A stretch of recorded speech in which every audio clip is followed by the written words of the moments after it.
Okay. Was there anything else you want to say? Yes.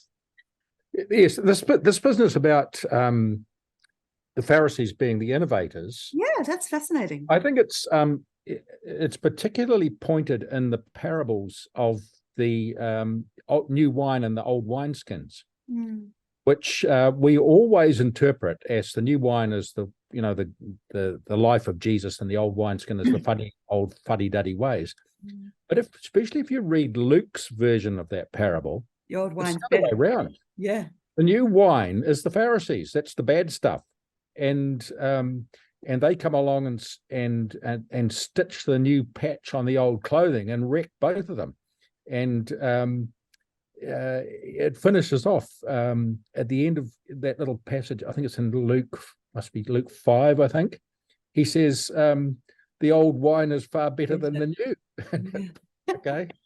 That could be problematic for a get-together that happens every couple of years, isn't it? The new wine. Yes, it is.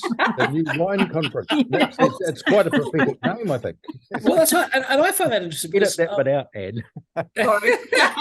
Otherwise you'll have lawyers. The unedited. But the sense that somewhere in our Anglican Christian roots, there's enormous depth that it's very tempting to chuck out because it's not terribly happening. And yet the depth is there, and it's an old wine, but it's there. Well, it's this fetish we've got with innovation and newness, which whatever's new is always best. And I don't know that was Jesus's attitude. It's certainly society's attitude, I think.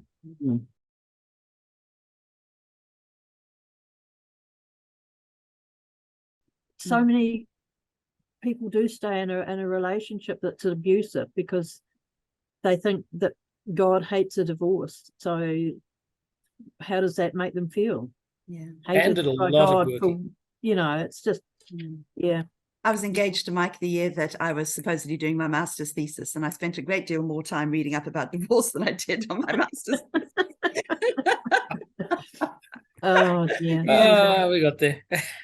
One thing I remember, the Jesus through Middle Eastern eyes. Jesus, what's right? Jesus through Middle Eastern eyes. The Kenneth Bailey. Thanks. Went blank on his name. When he tackles this parable, he frames the whole thing as a teaching process, where Jesus starts where the disciples are, starts saying what the disciples would be expecting him to say, and is deliberately kind of playing the disciples off the woman in order to make it a teaching moment for the disciples. Now, I don't know how convincing that is, but I find that very convincing. I think that's more exactly what he's doing with Jesus, isn't it? I think he's echoing the Pharisee slang. He's voicing those words just precisely so that they can be dispensed with. I really like that. Yeah, it's very helpful. Yeah. Cool. He's always having to teach those disciples, isn't he? What was that, sorry, Rose? He's always having to teach those disciples. Yes. You and me, right? Yeah, and us. Yeah, 'cause we're always behind the 8 ball, aren't we? Absolutely. Oh, yes. Yeah. Well, yes. All right. Thanks, everyone. Thank you all.